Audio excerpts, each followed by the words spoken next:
quiero agradecer a Amnistía Internacional, bueno, que haya contado conmigo, ya ha contado conmigo en otras ocasiones, entonces llego a sospechar que es porque me presto muy fácilmente, no porque realmente soy un de fácil sí, entonces por eso yo creo que cuenta conmigo. Gracias, de todas maneras, gracias a todas por estar aquí.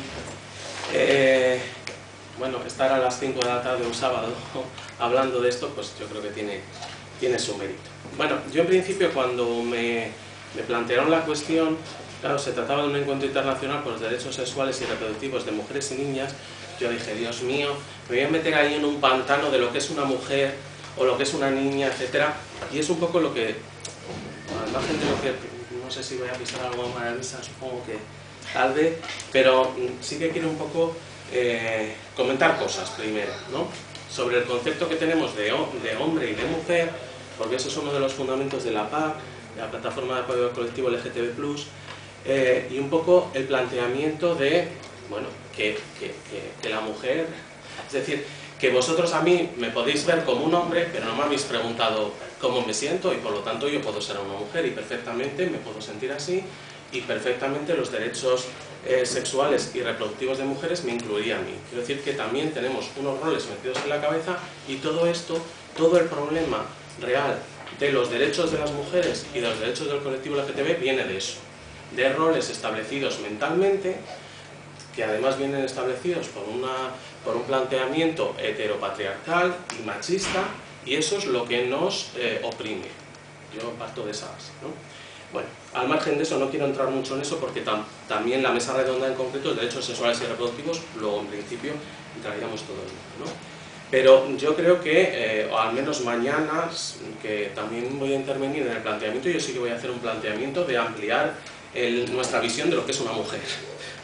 O de lo que, en fin, que tenemos que abrir mucho la mente porque esa es la realidad, porque hay mucha gente que no encaja en los esquemas que nos han establecido. Pero bueno, en concreto, a donde voy a parar respecto a los derechos sexuales y reproductivos, en concreto del colectivo LGTB+, es básicamente que de cada 10 delitos de odio que hay en España, 4 están vinculados a la orientación sexual. Estamos hablando de que son más los delitos de odio, es decir, los que están vinculados a una sensación de odio a un colectivo, más que los de la xenofobia. La xenofobia es un 37%, respecto a la orientación sexual es un 40%, es decir, es el primer motivo. Los incidentes respecto a delitos de odio hacia personas del colectivo LGTB+, se incrementan un 10% cada año. Y llevamos años incrementándose en ese porcentaje, es decir, van en incremento. El 25% de esos delitos de odio son menores de edad. Es decir, estamos hablando que también en jóvenes eso se está incrementando. Y además que las víctimas son menores de edad, en este caso del colectivo LGTB+. Y otra circunstancia que a mí me parece relevante es que el 93% de las detenidas imputadas, yo hablo en femenino, pero en este caso me refiero a hombres, porque el 93% son hombres. ¿Vale? O sea que esto es machismo, otra vez. Es decir, es el mismo fundamento, es a donde vamos a parar.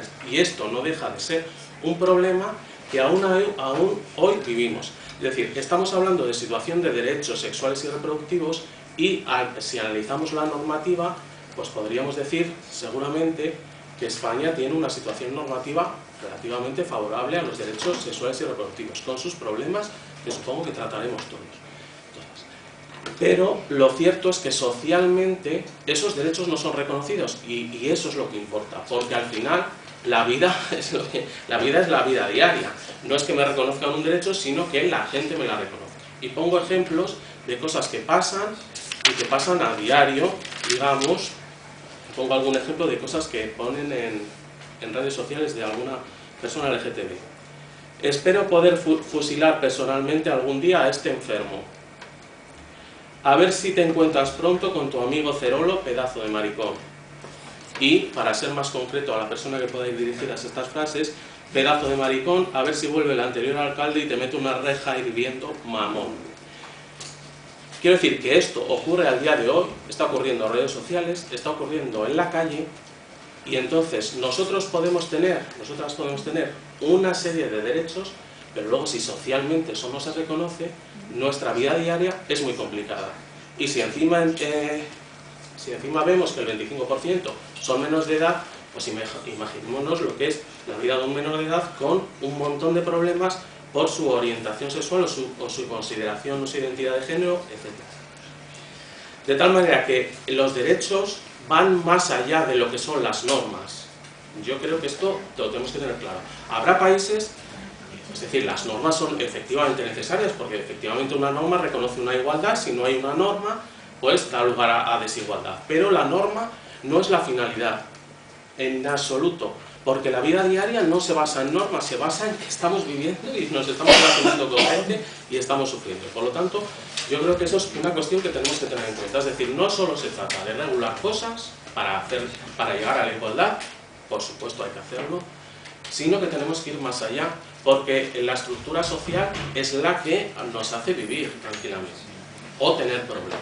De tal manera que eso es un poco la cosa. ¿Qué ocurre? Además que los derechos, por más que se reconozcan en leyes, pues luego vienen gobiernos y nos echan para atrás, o no nos lo reconocen, o se olvidan, ¿no? Y pues tenemos pues, un ejemplo bastante claro y palmario en estos 4 últimos años, que ahora se han celebrado ayer, de un gobierno en un estado que en principio tiene una regulación respecto a derechos sexuales y reproductivos del colectivo LGTB+, bastante progresista. Pero, claro, depende de cómo se aplique, de cómo se interprete, pues esos derechos realmente luego son reales o no. Claro, pues el desmantelamiento de la sanidad universal, la exclusión de mujeres sin pareja varón en las técnicas de reproducción asistida, al margen de que haya sentencias que digan que vulneran derechos, que efectivamente los vulneran, pero se siguen en las mismas. Supongo que María luego entrará en esto. El quitar de la prevención del SIDA de una secretaría especial y no atribuir fondos a la prevención del VIH. El que en el currículum escolar no se plantee nada ya, o muy poco, vamos a decir nada, básicamente, en temas de diversidad sexual. El que haya un protocolo de protección a víctimas de delitos de odio, pero realmente se queda en protocolo y no se desarrolla mucho más, ¿no? El repago en fármacos de gente que está afectada, la limitación en prescripción de nuevas terapias en temas de hepatitis, que también el colectivo LGTB tiene una situación vinculada a la hepatitis, o en algún caso vinculada, y por motivos económicos se limita la prescripción. O el que los bloqueadores hormonales a menores no se prescriban en todas las comunidades autónomas. O que en la cartera de prestaciones comunes de la Seguridad Social no esté el tratamiento integral, o tan integral como pretendíamos, o desde luego como debería ser, de la transexualidad. Como el que en la afiliación de parejas homoparentales, para inscribir a los hijos se necesite certificar un matrimonio y un certificado de la clínica de reproducción asistida. Como que hay problemas en los consulados españoles todavía para casarse matrimonios igualitarios. Es decir, hay una situación que aunque legalmente es amplia en cuanto a derechos, luego en la vida real eso no es así. Primero, porque la propia administración no se lo cree y no lo aplica, o lo aplica restrictivamente, y segundo, porque en el ámbito de la sociedad pues no está reconocido todavía.